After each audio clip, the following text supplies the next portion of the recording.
Bismillahirrahmanirrahim. Assalamualaikum warahmatullahi wabarakatuh.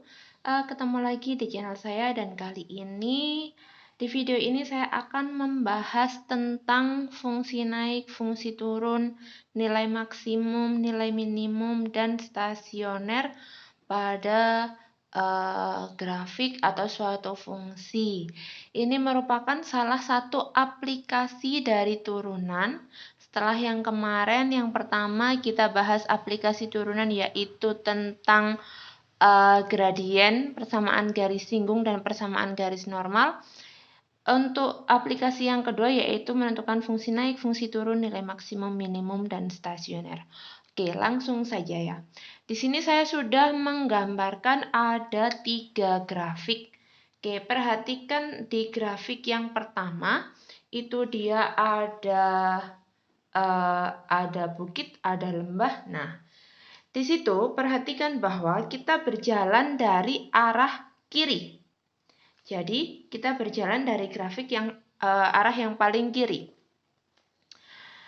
Dari arah kiri, berarti arah grafik ini dia kan naik.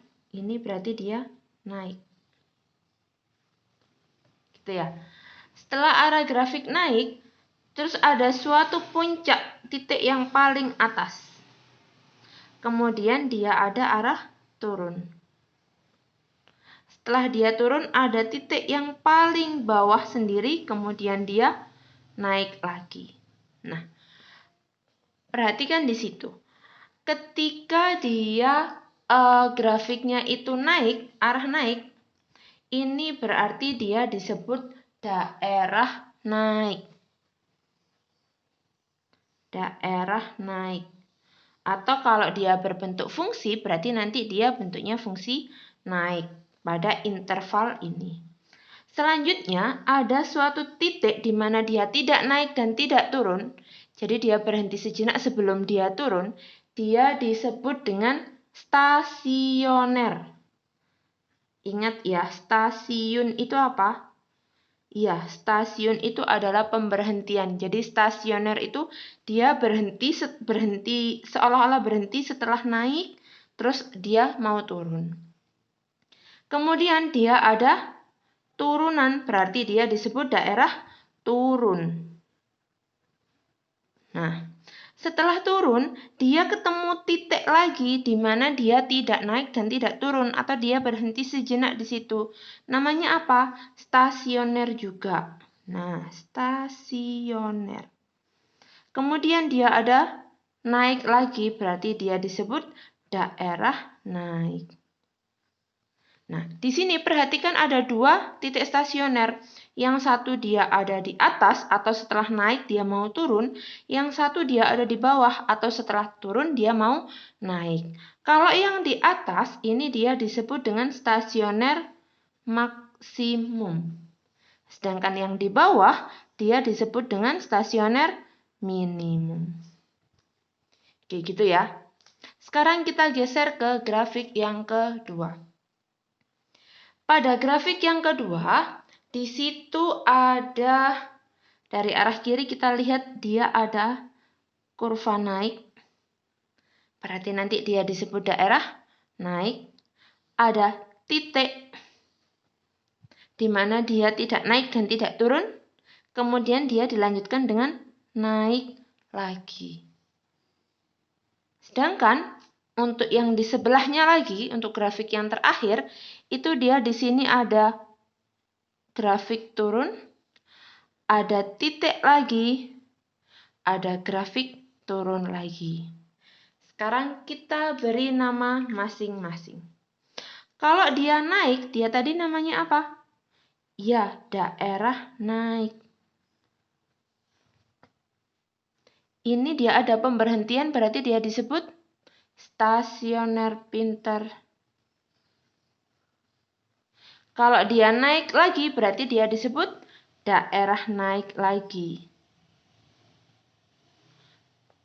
Sedangkan untuk grafik yang sebelah kanannya atau grafik yang ketiga, ini dia daerah turun karena fungsinya turun. Ada titik lagi berarti dia stasioner. kemudian dilanjut dia daerah turun lagi. Nah, perhatikan bedanya. Pada grafik yang pertama, dia setelah naik terus turun, dia disebut stasioner maksimum. Kalau setelah daerah turun, dia memasuki daerah naik, dia disebut stasioner minimum. Sedangkan pada grafik yang kedua, dia daerah naik terus naik lagi, berarti dia dinamakan stasioner belok. Nah, ini setelah turun, dia turun lagi, berarti dia juga disebut stasioner belok. Nah, gitu ya. Itu untuk secara grafik. Oke, selanjutnya kita lanjutkan bagaimana kalau dia yang diketahui adalah suatu fungsi dan dihubungkan dengan turunan. Oke, misalnya saya punya fungsi f(x). Jadi saya punya fungsi f(x) sama dengan y.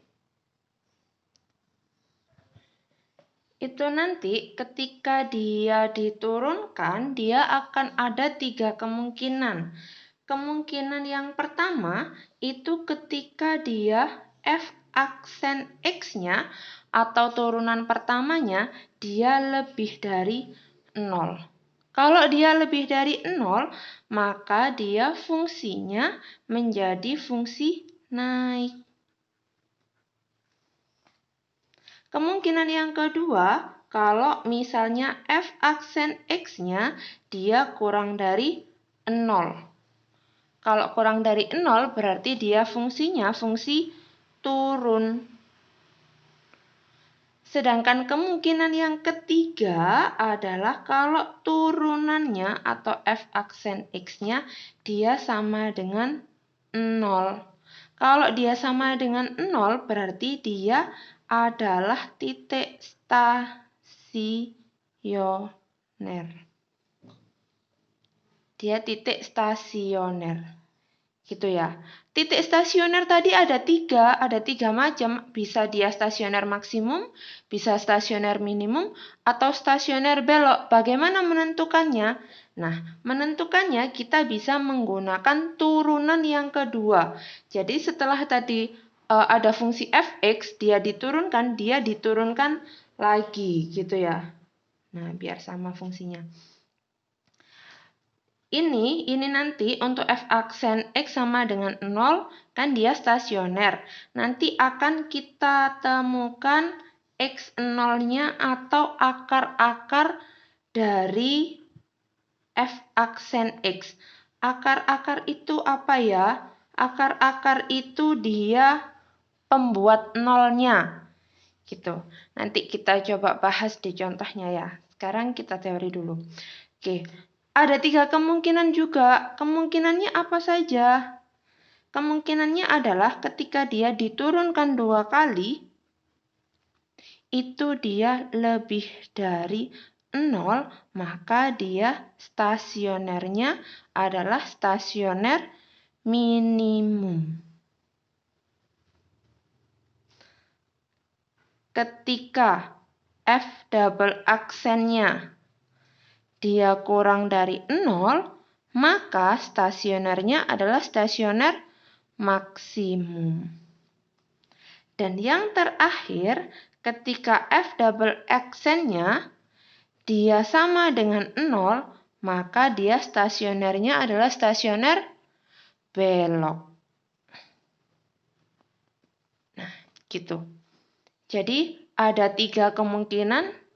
Kalau di turunan pertama ada 3 kemungkinan, naik, turun, atau stasioner. Setelah ketemu stasionernya ada 3 kemungkinan lagi. Dia stasioner minimum, maksimum, atau belok. Sesuai dengan grafik yang ada. Gitu ya. Terus ada lagi, ini tadi cara yang pertama. Kalau cara yang kedua bagaimana? Cara yang kedua kita bisa menggunakan garis bilangan. Oke, kita gunakan garis bilangan. Jadi misalnya nanti f aksen x, terus kita cek menggunakan garis bilangan. ketemu akar-akarnya dia X1 dan X2. Selanjutnya untuk interval yang kurang dari X1 itu dia misalnya positif, di sini negatif dan di sini positif. Berarti ketika digambarkan kurvanya itu kurang lebih seperti ini. Dia setelah naik, terus dia turun, terus dia naik lagi. Gitu kan ya? Nah, setelah dia naik, terus dia turun, maka di sini ada suatu titik. Titiknya dia disebut titik apa tadi? Stasioner. Titik stasionernya itu berarti dia stasioner apa? Setelah naik terus turun. Setelah naik terus turun, berarti dia stasionernya maksimum. Sedangkan untuk titik yang kedua, ini dia juga titik stasioner. Setelah turun dia naik, berarti stasioner apa? Minimum. Ini kemungkinan yang pertama. Kemungkinan yang kedua, dia adalah setelah dia, di sini ada satu titik, setelah dia naik atau daerah positif, terus ketemu daerah positif lagi, berarti dia naik lagi. Berarti titik X1 ini dia disebut stasioner belok. Nah, sedangkan kemungkinan yang terakhir, di sini ada X1 atau akarnya, di sini negatif dan di sini negatif. Berarti setelah turun, dia turun lagi. Berarti ini dia stasionernya disebut stasioner belok juga. Karena setelah turun, turun lagi. Gitu ya. Itu untuk materi dari fungsi naik, fungsi turun, nilai maksimum, nilai minimum, dan stasioner. Jadi kita menentukan itu semua dengan menggunakan aplikasi dari turunan. Memanfaatkan turunan pertama dan turunan kedua. Next, di video selanjutnya kita akan membahas contoh soal dari fungsi naik, fungsi turun, nilai maksimum, minimum, dan stasioner. See you di video selanjutnya. Semoga bermanfaat. Saya akhiri. Assalamualaikum warahmatullahi wabarakatuh.